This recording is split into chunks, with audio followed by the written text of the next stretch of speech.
Okay, welcome back, everybody. Today is Monday. I hope everyone had a good weekend.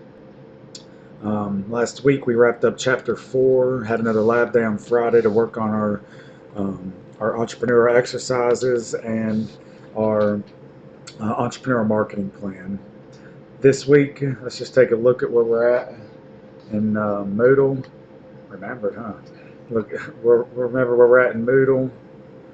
So we're February 17th to the 23rd. We're starting chapter 5 this week. We'll be wrapping it up. We'll be same thing this week as normal. We'll be lecturing on Monday and Wednesday, getting through the content, and then Friday we'll have a lab day again to help you all work on this marketing plan and your entrepreneur exercises. So that's where we're at this week. I just want to point out to everybody and remind everyone that the entrepreneur exercise from chapter 4 is going to be due this Sunday, February 23rd at 11:59 p.m. So we still have 6 days and 15 hours remaining for that exercise. So everyone, please get that in. Um, so I believe that's everything I want to point out. So yeah, so now let's go ahead and get into chapter 5, segmentation, targeting, and positioning.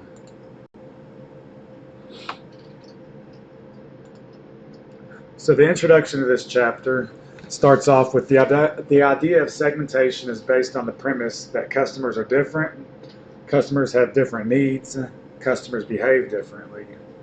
Now it says you must understand that proper marketing segmentation, targeting, and positioning are the cornerstone of successful venture. Obviously, I think we know this. So obviously, customers are all different, their needs all vary, and customers all behave differently. This can come from a many of different factors, which we'll get into later in the chapter. It could be from geographic type of differences, demographics, psychographics, behavioral differences. All of these things can factor in. Like I said, we'll get into them later. So obviously, customers are different, and our goal is to segment them into different segments so that we can group them by their likings, so we can try to tailor a product or service to them. So that's what this chapter is going to focus on for the most part. As an entrepreneur, you must determine the market segments you wish to reach. Obviously, if you want to reach a market, you obviously have to determine which ones that you actually want to go after. Understand why you are seeking those segments. Obviously, if you understand what you're doing, it always makes more sense than if you're just going into it blindly. So we want to have broad or a good understanding of what's going on. Know how you will seek those segments. So what's your strategy? How are you going to seek these different segments? What type of products are you going to bring? Are you going to reach these segments through competing with lowest price? Are you going to have a premium product with a higher price? So just know how you're going to seek them. Know what the cost will be to reach those segments. So what is it going to cost us to actually get our foot in the door? Are there high barriers to entry? What type of competitors are there? Do they have a lot of market share? Stuff of that sort. Man, I'm gonna try to twist this blonde for a second. It's killing me. Yeah, I was thinking you probably would be able to see too. I don't think that one's the one that I needed. I think it's that next one. Sorry, everyone. Hold on a second. It just keeps on blinding me.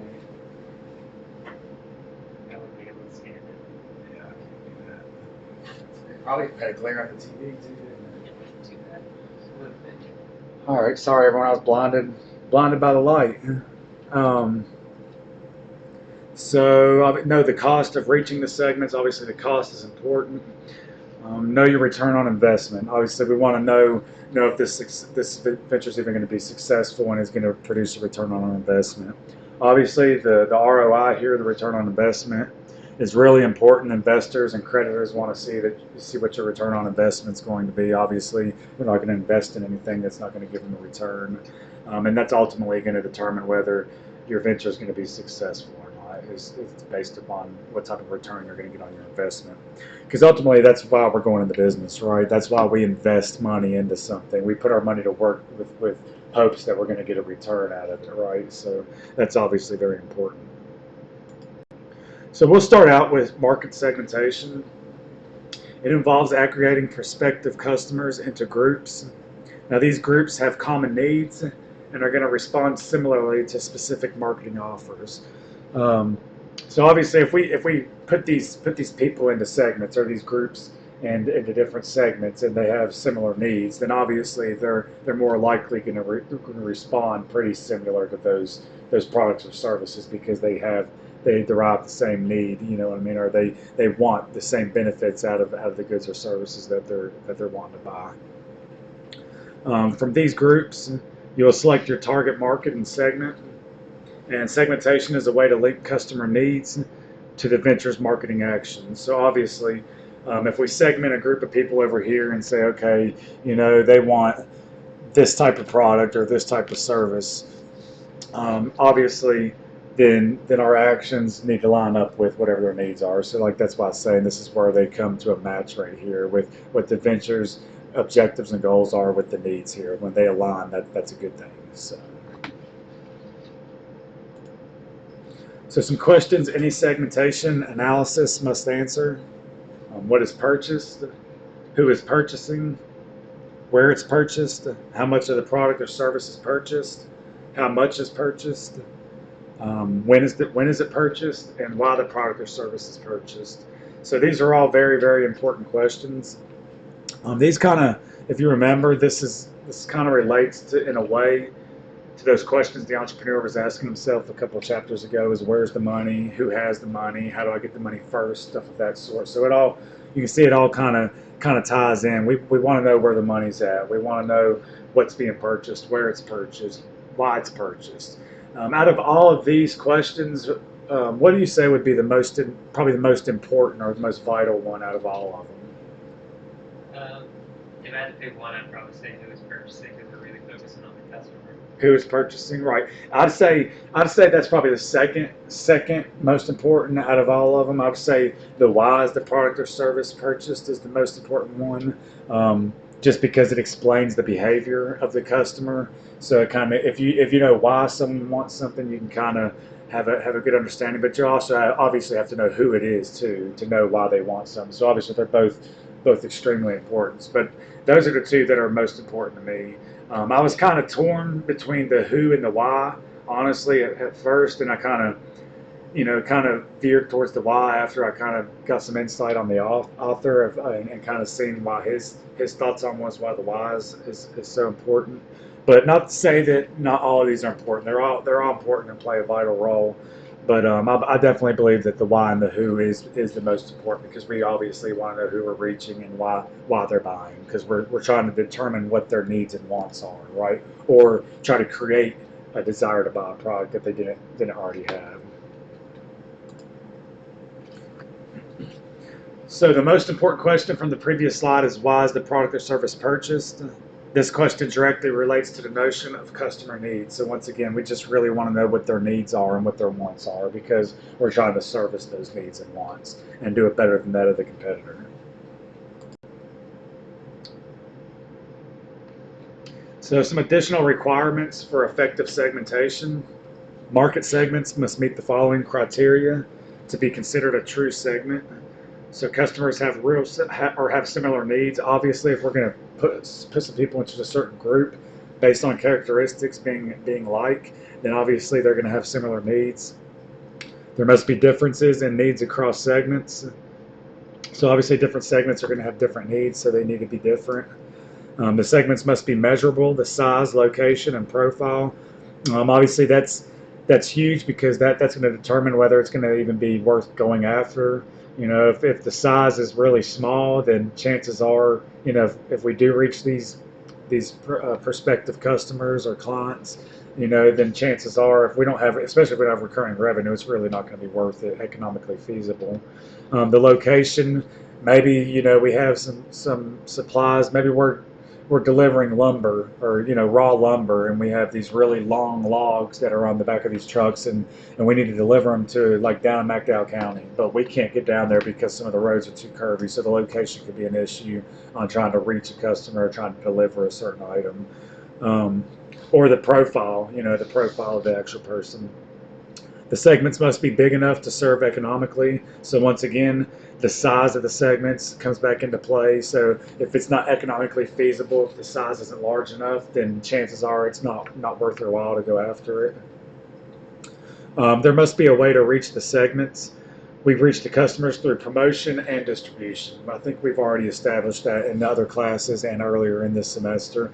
Reach as far as with concerns of the customer or the client, obviously, is through promotion when we promote our goods and services, trying to get them to be interested into it and hopefully want to buy our good or service. And then if they ultimately buy it, then we have to be able to distribute it and reach them. So I think that kind of explains why all of these things kind of tie together when making sure that something is an effective segmentation. Um, any questions on segmentation so far? I think it's a pretty simple concept for the most part. We're just grouping people into different segments. So now let's get into different ways to segment markets. We have the geographic, demographic, psychographic, and the behavioral. So once again, these are all just different ways to segment markets. The geographic segmentation segments based on where customers live and work. It can include countries, regions, states, counties, cities, and neighborhoods. What do you think could be some geographic, some issues with geographic segmentation that could arise when trying to determine where you want to operate? Let's just start with the first one when it says it can include countries. What could be some issues when dealing if we want to operate in other countries that could become of geographic concern? Well, if your segment that you're going to target is Canada, there's going to be a lot of different diverse groups of people in Canada. They're not all going to be maybe they're the same or want the same things. Because that's like a huge, broad stroke to just paint everybody in. Right. Think of also like different countries have different climates and stuff like with their just different geographies and stuff. You know what I mean? So, if they're going to sell ski stuff, Miami might not be the best place to do it. Stuff of that sort too. So geography can obviously play a huge thing with where different countries or states are located. Also, like different countries can be custom to different laws and regulations and stuff of that sort. So you can kind of tie that in on a broad scope of looking at like different countries and regions, different cities and states have different laws, different leaders, different people in authority. So that could come into play. An entrepreneur should also consider population density, population growth and decline, climate. So we already talked on climate. Like I said, you don't want to sell skiing gear in Miami, and you don't want to sell, surfboards in Aspen, Colorado. It's just obviously I think that's common sense there. Population growth and decline could be important because obviously if we're going to an area and we want to open a business and we're looking for it to grow, we would be concerned with what the population growth or what the population decline rate is. If it's declining, we don't really want to really put anything in there because chances are people are going to keep on moving out of the area and we're going to have less reach to any customer base. So that's pretty cool there with the population growth and decline. If you recall, one of those links we went to when we were explaining with our group projects, like using the links to help aid us in the research, you can see how you can go rate the different cities and states and see the population and break it down by demographics and all that stuff. So it's pretty cool. So we have the tools that we can actually look at all these variables that affect us. Population density, obviously. How dense is the population? That can obviously come into play because the more dense the population, then obviously the demographics are going to be more broad as well. So that's the first one with geographic segmentation. Everyone pretty good with geographic segmentation? I think that's straightforward as well. So next we'll get into demographic segmentation. Demographic segmentation is by far the most common way to segment a market based on population characteristics. I think everyone knows what demographics are. Some of the common variables include age, gender, income, education, and marital status. Let's just go back here for just a second, just with demographics. So with the common variables, do you think it would be better to look at these individually or just with more of them combined? Like say just looking at age by itself, or do you think looking at age and gender combined would be more of a relevant way to group it together? I think a good target market would probably have few grouped together, maybe not every single one, probably a couple. Right. Use just like a kind of a hybrid type approach to it. I think the same thing. I think drawing in different variables here can kind of give you better results to what you're looking for. It can be kind of skewed if you just use one or the other. Like just age. If you use just age, if you're looking at a group of people between the age of 25 and 50, maybe for trying to target certain products or services to, knowing what race, what race that could help too, but especially what gender, that could be a huge help because obviously you're not going to want to target makeup, to a male. I mean, not most males, but obviously income can be a factor as well because some people can't afford luxury goods. Some people can. Education, some people can understand what you're saying better than other people can, depending on their level of education. Marital status, obviously, people are not going to be trying to, you're not going to want to target like Match.com, the people that are married, stuff of that sort. So all these variables come into play, and are all equally important. But I just want to point out that it's a good thing to use different variables when it comes to demographics to get a more accurate reading or more accurate result. It'll help you really tailor in and help segment those groups better by including different ones. Demographic segments are important for two reasons. Customer needs are often tied to demographic characteristics. Demographic information on markets is often easier to locate and measure than other variables used in other segmentation approaches. So obviously demographic information is usually pretty easy to find because of we just know usually what the population is made up of. It's not that hard to find out what people make. It's not hard to tell what race someone is for the most part. Some people are mixed with different things, biracial. It's not really kind of difficult to determine someone's age for the most part. You can look at someone for the most part and tell around what age they are. You can tell what sex they are. And it says customers' needs are often tied to demographic characteristics. Obviously, think of like a male and a female. Demographics. That's a variable that is in demographics that sets you apart, male and female. Obviously, males are made. Their anatomy is different than a female. Everything is totally different. So obviously, their needs are going to be different based upon their demographics. So that's what that means when customer needs are often tied to demographic characteristics. Like someone that's 80 years old is going to have different needs than someone that's 10 years old. So demographics is what ties these demographic characteristics, or the needs are tied to the demographic characteristics, and it's easiest to measure. So it's a really good way to actually help segment these people into groups. Makes sense with demographics. Pretty straightforward. So next is psychographic segmentation. It means using the lifestyle of the customer to segment a market.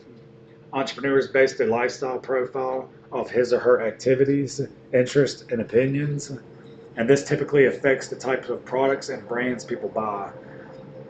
Obviously, people's lifestyles are going to affect the types of products and brands people buy. Obviously, if people drink alcohol, they're going to buy alcohol. If you don't, you're not going to buy alcohol. Same with tobacco use or whatever your little niche is. Obviously, people who like nice, fancy, shiny stuff are going to like jewelry or cars, stuff of that sort. Some people just aren't into it, don't really care.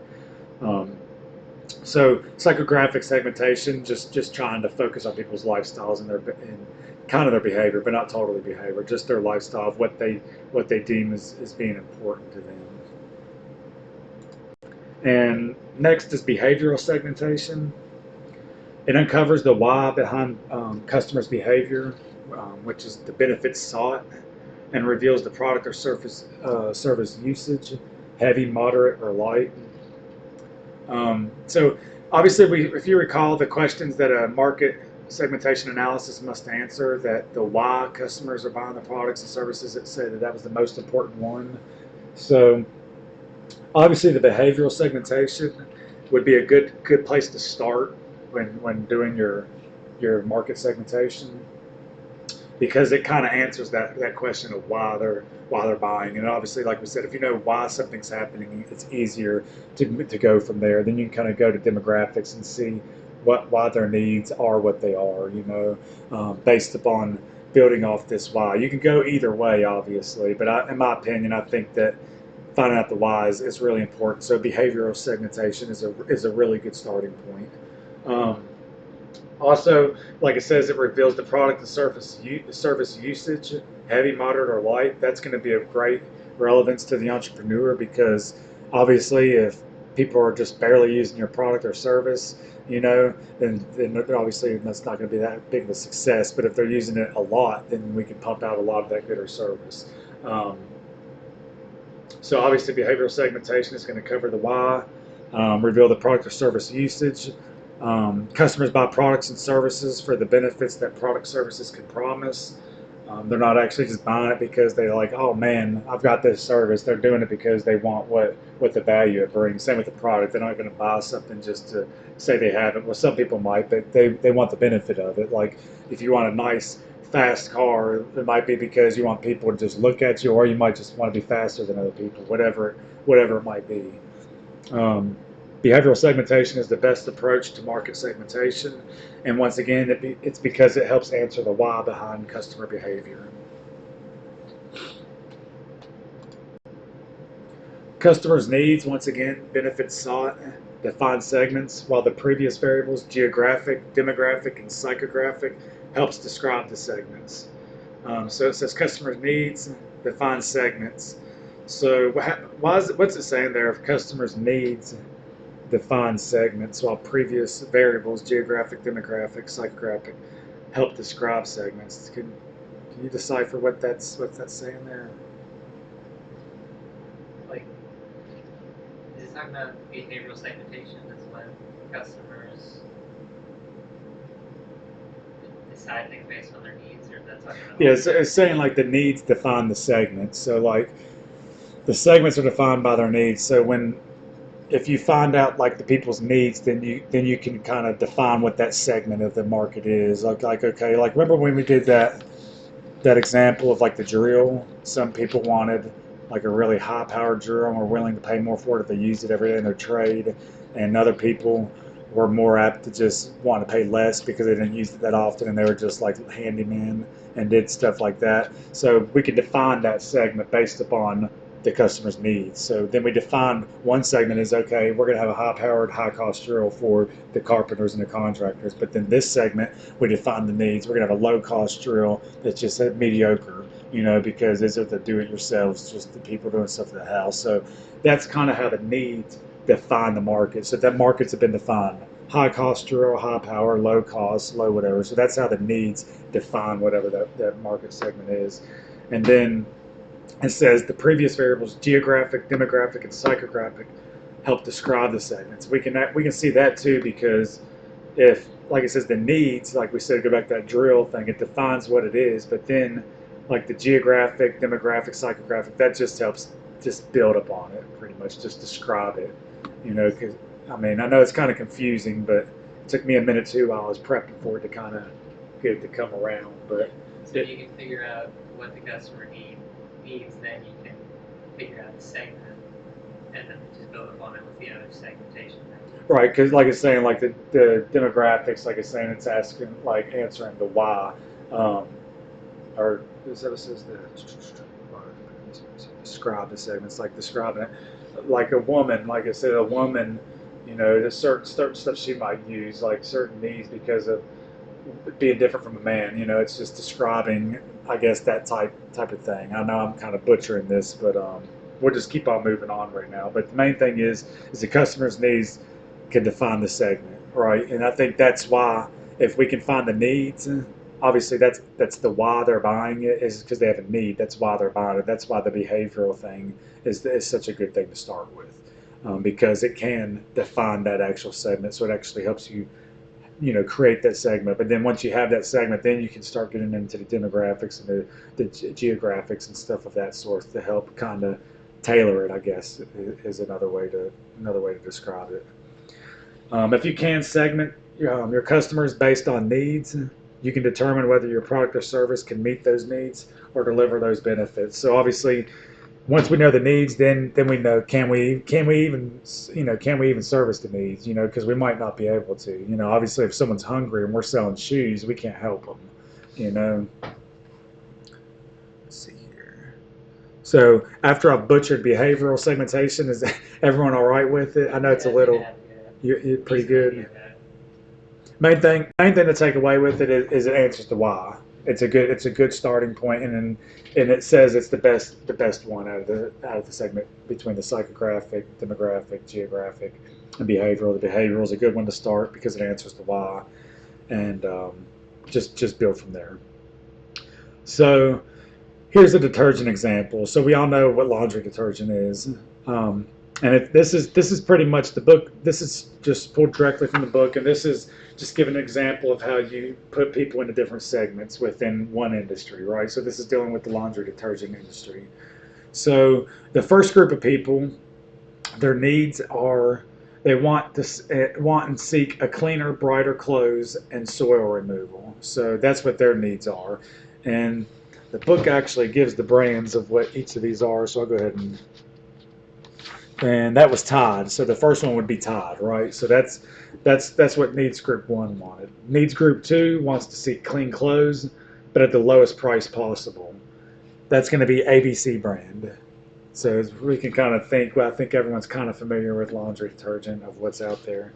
Needs Group 3 wants and seeks a cold water wash to save money on hot water. That's going to be the Cheer brand for that one. Needs Group 4 wants, seeks an all-natural, eco-friendly product to save the planet, and that is 7th Generation brand. So we can see here some people are concerned with the environment.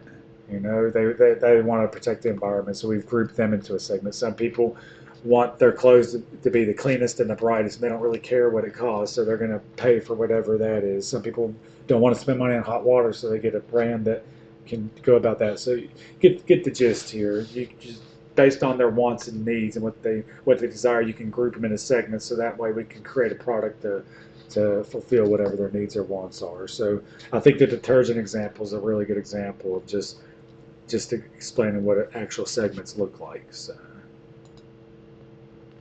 another important question to consider is how much will the customer buy? Obviously, this gets back to the usage rate. Some customers are more valuable than others just by nature. Some people that drink alcohol drink a lot of alcohol. Some people drink a little.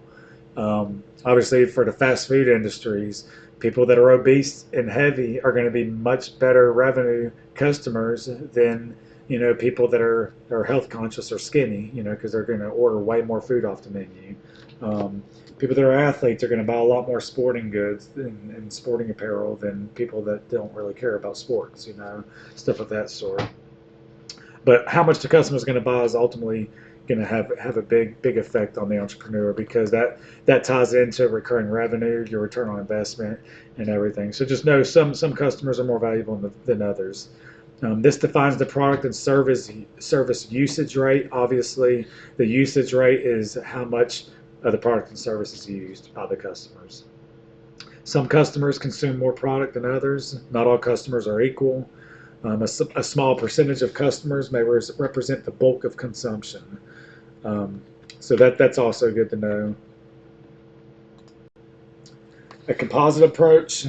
And this is the entrepreneur uses a combination of approaches. One may start with geographic and demographic segments to gain insight, or one may start with behavioral segmentation and work backward. It's difficult but necessary task. So once again, the best approach would be the composite approach to kind of tie them all in together. Same thing we were talking about at the beginning of class, just using the different questions and stuff of that sort, using different questions. Just using kind of like a hybrid approach to stuff.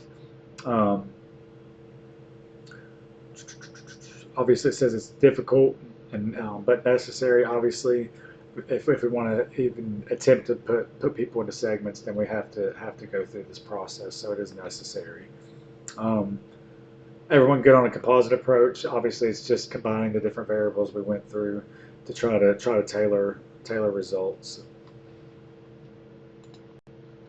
So figure 5.1 It gives an example from the book, and this is people were doing research trying to figure out what a customer base would look like for a wine store, for a new wine outlet. And if you can see here, we got the segments and percentage of the market on the left, and then moving to the right, they use three of the market segmentation variables, or the different approaches to segment your customers into different segments. They use demographics, psychographics, and behavioral. So the first one, the 25% of the segments and percentage of the market is experiential connoisseurs. The demographics consist of affluent, educated, very knowledgeable wine consumer, 150,000 plus household income, and it was a male and female ages 35 to 54. The psychographics were they were adventurous, quality oriented, had affinity for finer things, seeks or lives a luxury lifestyle, inner and not other directed. The behavioral is core needs premium, or core needs premium products, extensive variety, and knowledgeable salesperson. So that's what 25% of this market segmentation is made up of upon doing their research. The next percentage of the market was made up of Main Streeters, which accounted for 60% of the overall market segment. The demographics of the Main Streeters was middle income, moderately educated, not very knowledgeable, under 100,000 household income, male and female, ages 25 to 64. The psychographics, low risk shopper, very social, entertains at home, seeks validation from others, and a conformer. The behavioral is the core needs, good taste, good value, requires only limited choice. The bottom part is the price seekers. They account for 15% of the percentage of the market segment.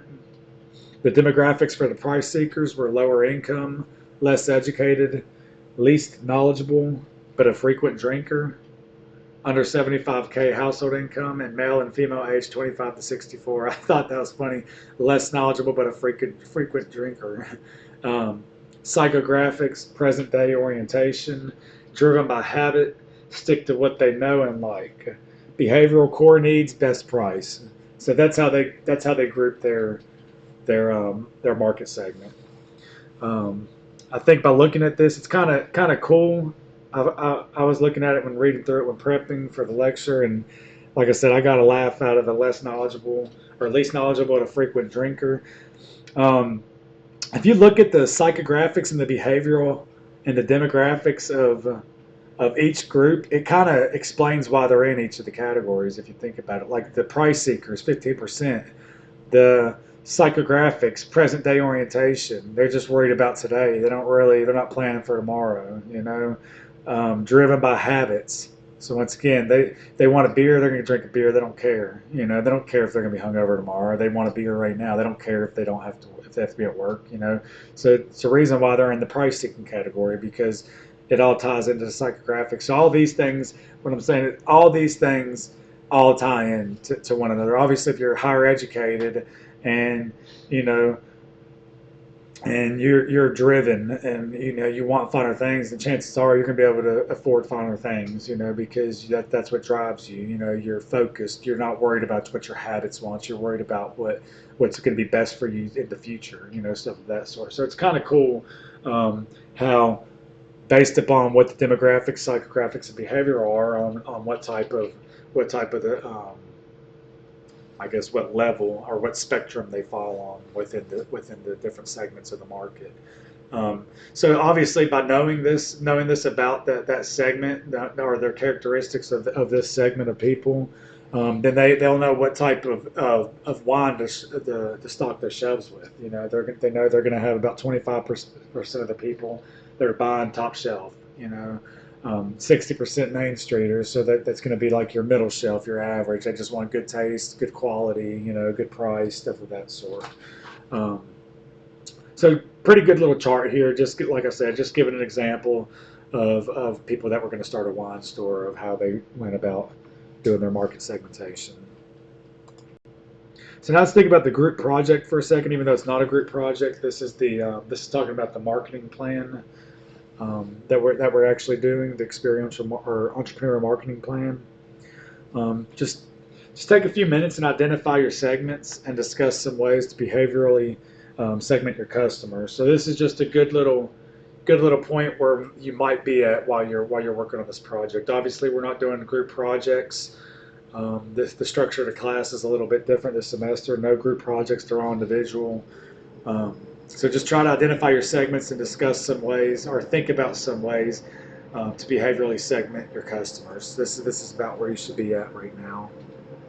Um, Next, selecting target segments. If you properly select your target segments, you are more likely to be successful. You cannot chase too many rabbits. Focus on catching one, obviously. Um, we talked about that, I think, a little earlier in this class. If you try to focus on like servicing everybody, a lot of times, especially in the early startup stage, you might not have the capital, or you probably won't have the capital to service everybody. So you might be losing a lot of valuable customers that you could be focusing on, worrying about trying to, please everyone. So focus on catching one first. Too narrow of a target equals failure to reach the volume of sales and profit. So if we're too narrow-minded, then obviously we're not going to have the sales and profit that we want because our reach isn't broad enough, right? If we have too broad of a target, that's going to equal spreading your marketing efforts too thin and incurring greater expense. So there's a break or a trade-off between the two. We don't want to be too small, but we don't want to be too large either. We don't want to chase too many people, but we don't want to just chase too little people either. So that helps in selecting target segments. Um, I think this is where I want to stop today, is on selecting target segments, because there's really not a whole lot of stuff left to cover for the chapter. So yeah, let's go ahead and stop with selecting target segments, and we'll pick back up with this as well on Wednesday. Is everyone good so far on what we've covered today with the different stuff we've talked about? I think so. Okay. So let's go ahead and we'll call it quits today. So just remember, everybody, continue working on your marketing plans that are due at the end of the semester. Continue working on the experiential marketing, experiential activities. My head just went blank. Entrepreneur exercises. I keep on saying experiential from last semester. So keep on working on your experiential. Gosh almighty. Entrepreneur exercises in your marketing plans. Continue reading in chapter 5, and like I said, we'll wrap up chapter 5 on Wednesday, and then Friday we'll be working in the lab again to be working on the assignments for the course. So once again, everyone have a good day. Thank you for your time, and I will see everybody on Wednesday.